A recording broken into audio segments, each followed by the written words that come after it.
All right, so in functions.js, so functions in JavaScript do, in some ways, they look really, really similar to Java. So we're going to start with that, and then we're going to like deviate.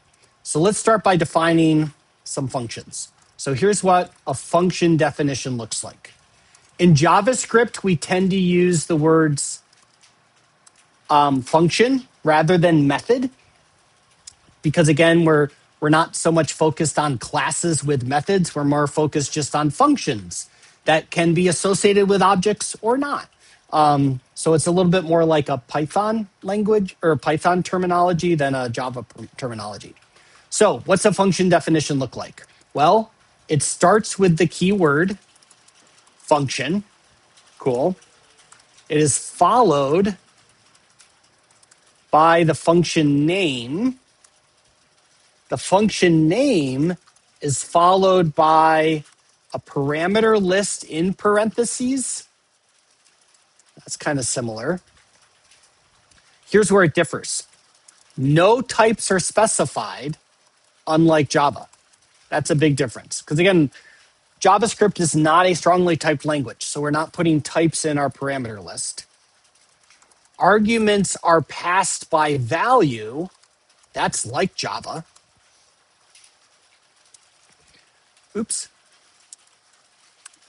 After the parameter list is followed by a function body in curly brackets.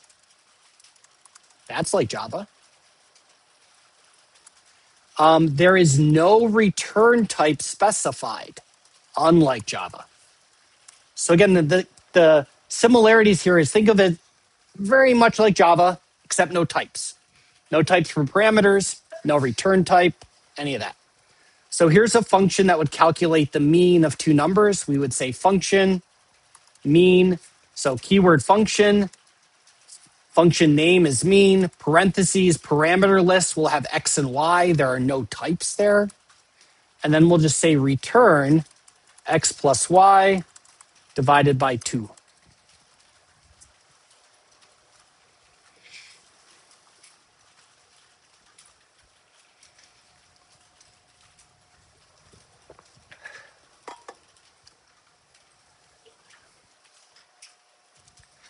If you're curious, because we don't specify any types for the return type or the parameter list, JavaScript has to have this keyword function, because otherwise a function definition looks really, really similar to invoking a function, right? Because if we have mean x comma y, does that mean invoke the function mean with the values in the variables x and y, or are we trying to define it?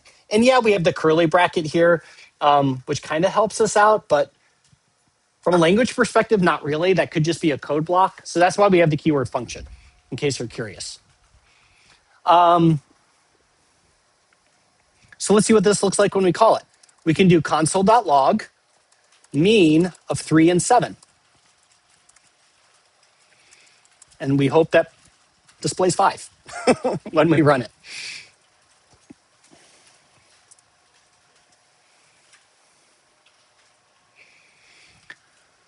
In Java, when we invoke a method, we have to pass the specified number of parameters. We can't just like leave one out or pass fewer. If we want variable number of parameters, we need to overload that method definition. In JavaScript, like, we can do whatever we want. So here's an example. Unspecified arguments are assigned a value of undefined. Here's this undefined thing again. So we can declare a function called say hello, where we're supposed to pass the name that we're going to say hello to. And we can say console.log. I'm going to use backtick operators here. So I can do hello $name. We could totally do like a normal string, like hello plus name, like we would in Java.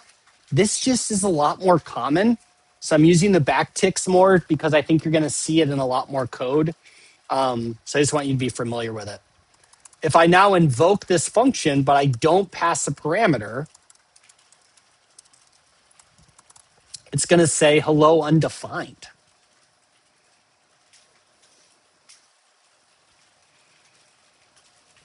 So again, I don't get any errors. I'm not going to get an error saying the function say hello requires one parameter because no parameters are required. When I refer to a variable that wasn't even passed, no value was passed to this function, again, I don't get an error. It just gives that parameter variable a value of undefined. So that's a little different. Here is something that we don't do a lot in Java, but is really, really common in JavaScript. Functions are first class entities, is how we usually say it, like a primitive or a variable or anything else. And therefore, they may be assigned to variables. I can make a variable called math operation and assign it to the function mean. And then I can do stuff like use the variable math operation as if it's the function. And that's a little different. We haven't seen stuff like that before. The sample code I wrote here is not particularly useful. But when we go back to the objects file in a moment, we're going to see how it can be very useful. So a value of a variable could be a primitive value. It could refer to a JavaScript object. It can also refer to a function. So the value of math operation, we should think of it as a reference to the function mean. Okay, that's the value stored there. This is, like I said, powerful. And maybe the theme for JavaScript is like power and the ability to shoot yourself in the foot. What this means is there's times when like we might mean to invoke a function and we forget the parentheses. And instead we assign a reference to the function and we never call the function. And maybe that's not what we want. So this is just something to be aware of. Usually, not usually, you will certainly see functions defined like this, but a lot of times we declare it slightly different. So we're going to work our way up to this. We certainly can declare the function mean like this, and you'll see that in code. We could also instead declare it like this. We could use what's called a function expression. So a function expression is where there is no function name after the function keyword.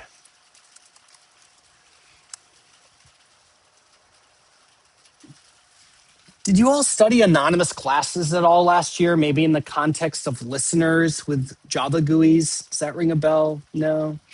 Okay. It's certainly not part of like APCSA. I'm just curious if you ran into it. All right. This is kind of like an anonymous class in Java. But so here's what it looks like. I can say let average, so average is my variable, equals function. And then I go right to the parameter list. There is no name. And the reason is I don't need a name because I'm just going to assign it to a variable anyway. I don't need to refer to it in a standalone function. So this declares a function that has no name and assigns to the variable average a reference to that function. So this is a thing in JavaScript. Again, we can just declare functions in a more traditional way like this, but this works as well. The reality of the situation is that when you look at JavaScript code, you really won't ever see this.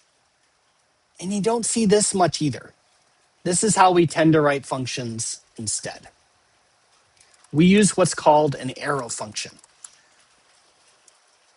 This is a more concise syntax for function expressions.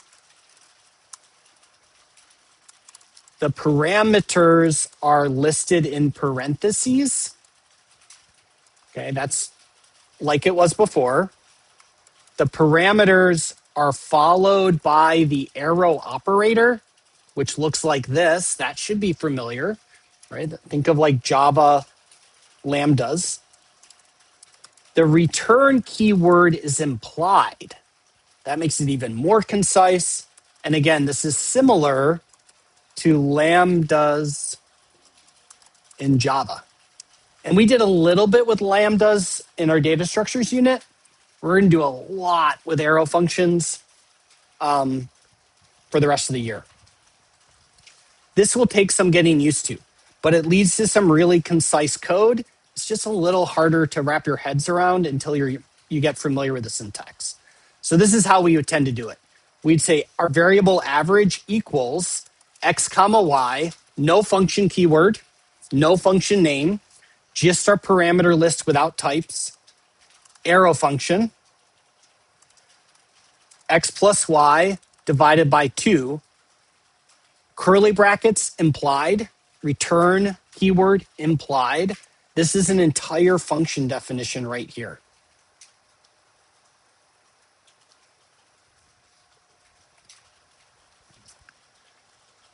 So again, you can see like this is a lot more concise than this or this. And you'll see a lot of this in JavaScript code. What if there are no parentheses? If there are no, what if there are no parameters? If there are no parameters, use empty parentheses. So I can say const hello equals empty parentheses. I still need the arrow operator, console.log, hello world.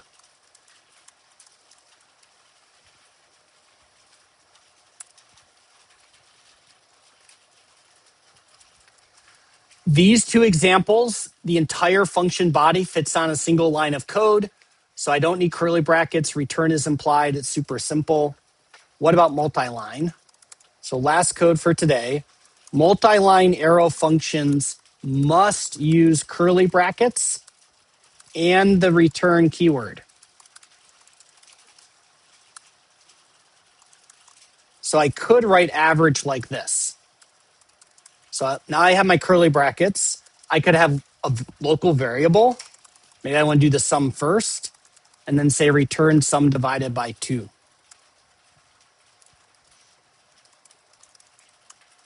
That's going to work just as well.